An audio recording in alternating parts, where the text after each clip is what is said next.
I bet you're wondering why Plants vs. Zombies is the best game ever. If you weren't born retarded like me, then you would also know that this is the best game ever. And there's no fucking debate. So they made a comic, a Facebook game, and then they made a shooter, which I have today for y'all. So this game came out in 2014 where shit was still peak. And they had this really weird idea to collab with Cheetos. Before I knew consumerism, at least it was charming. They also did a collab with Aquafina, where the cactus was a citrus fruit, and like, there was a pea shooter that was like berry flavored.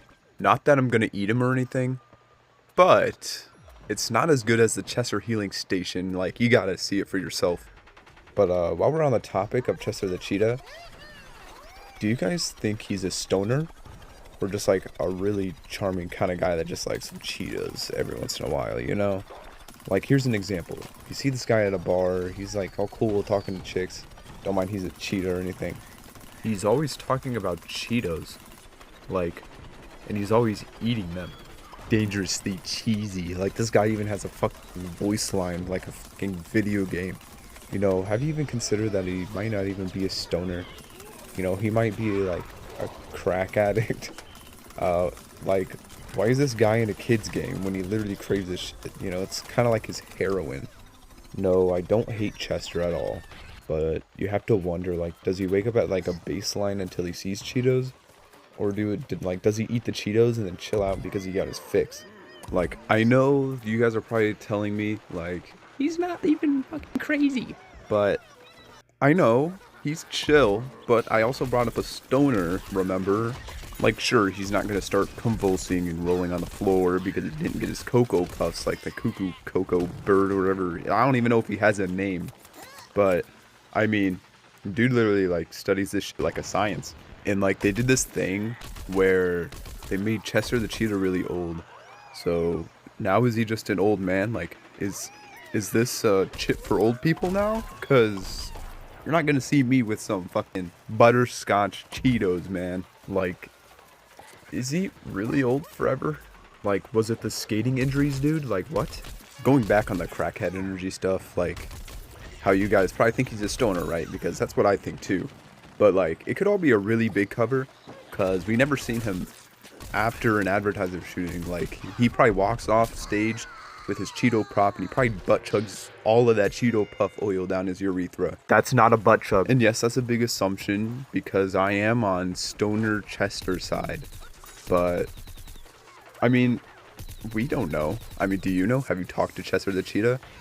I mean, the peanut M&M, you know, he seems chill, like he wouldn't fucking do that. And it sucks being a yellow M&M fan, because you know he is literally submissive, and the red one is like a brat.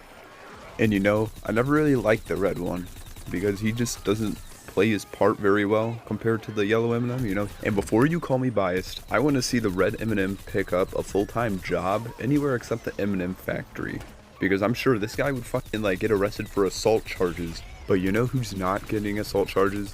The fucking yellow M&M. This guy would work in health and wellness, and he wouldn't give a fuck.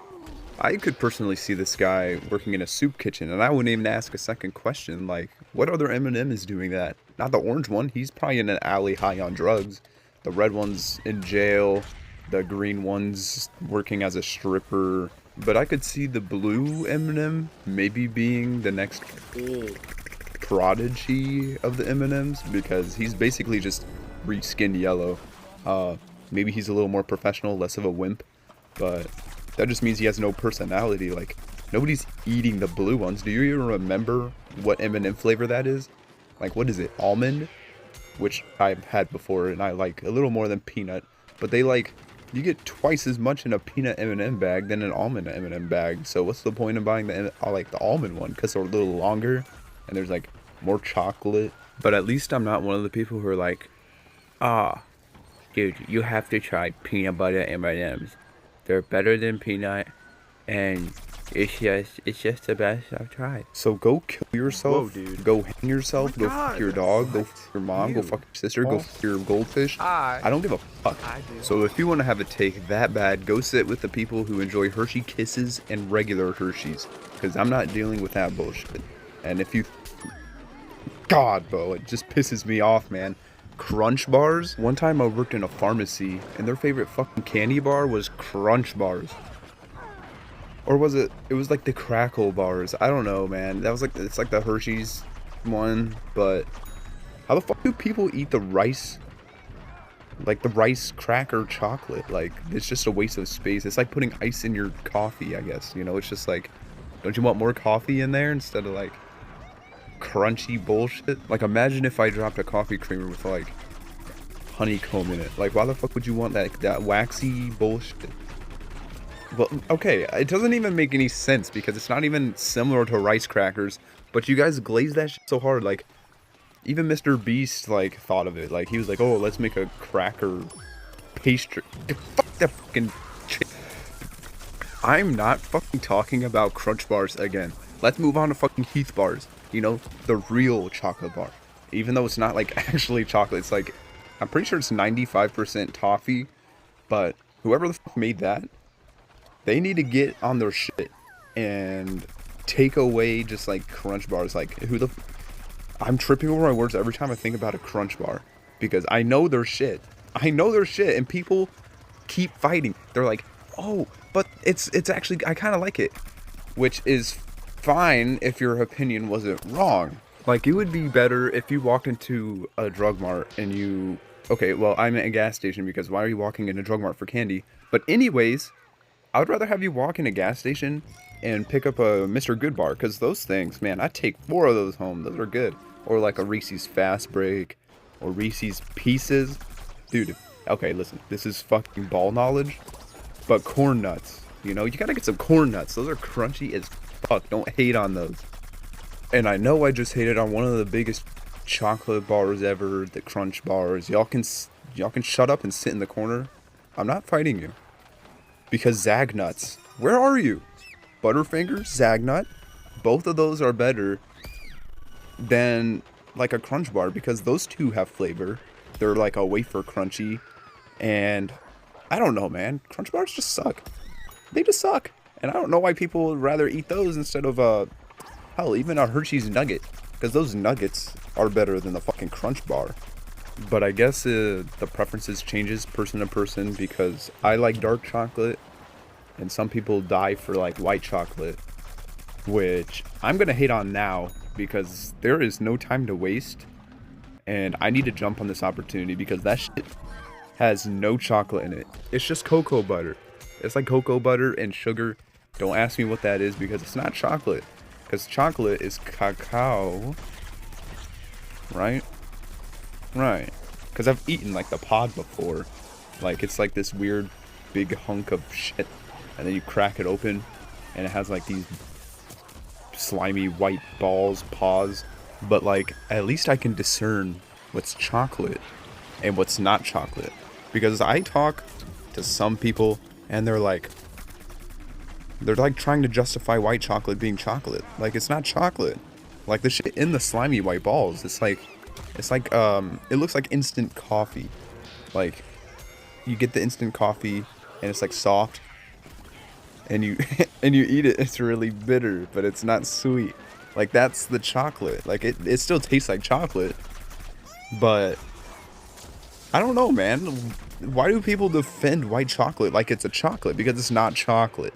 It's fucking just like, imagine a bunch of olive oil flavored with sugar and peanut butter if you're going for the zero bars. Like, white chocolate coffee creamer and white chocolate ice cream, which I've had in a drumstick, which is like those little cones. Those are good. I like those. Those are good. They have a good flavor.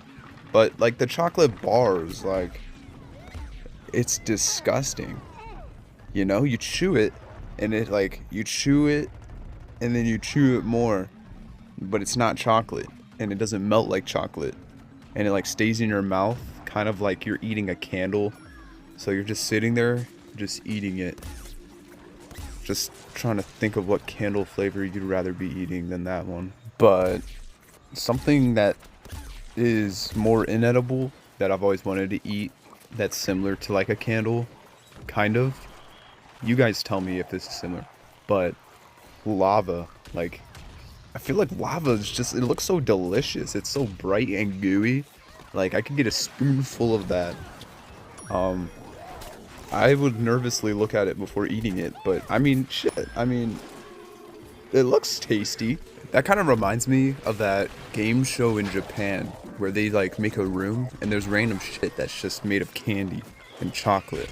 Like, they like bite off doorknobs, and I think I saw a guy take a bite out of a table leg.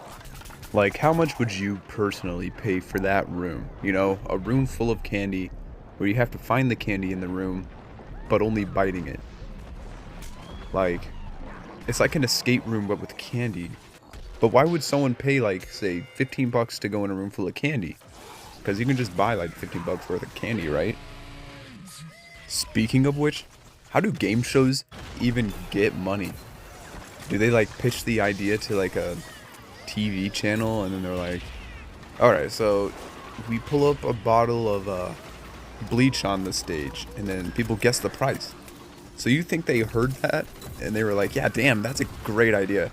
You know, let's fund this, like, $200,000 to kickstart it. Like, what? Really? Our TV channel's broke? And yes, I'm going on a brokey monologue, because if you're from the future and you weren't alive in 2026 yet because you were an infant or some shit, I don't even know. Just know that it's very fucking expensive just to like breathe the air they sell now. Like, it feels like I'm in the Lorax and O'Hare is selling us air right now.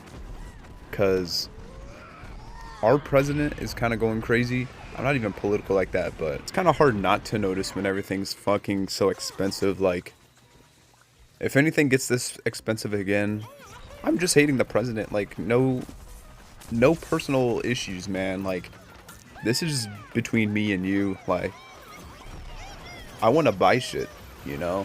I don't want to buy $6 kiwis, man. That should be like $3. Come on, man. I mean, shit, a gallon of gas nowadays would have paid for your footlong back in the good old days.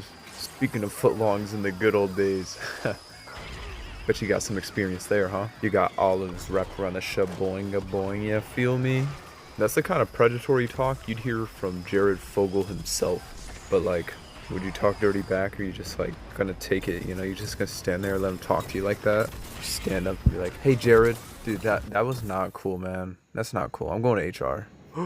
Would you looky here, we won. Oh yeah, that's 'cause of me. Thanks for watching.